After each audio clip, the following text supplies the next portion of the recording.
Maraming tanong ang hanggang ngayon ay hindi pa nasasagot. Mga kababalaghang nangyayari sa iba't ibang panig ng mundo na nakuhanan ng kamera. Kaya mo ba itong panoorin hanggang dulo? Pero bago natin simulan ay shoutout muna sa mga masugid nating taga-subaybay. Ang lalaking ito sa Thailand ay naligaw mag-isa sa kagubatan.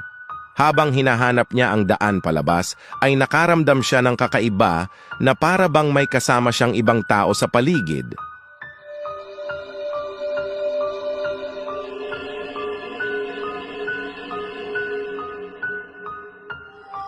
Gamit ang flashlight, inaalam ng lalaki kung saan siya banda dadaan.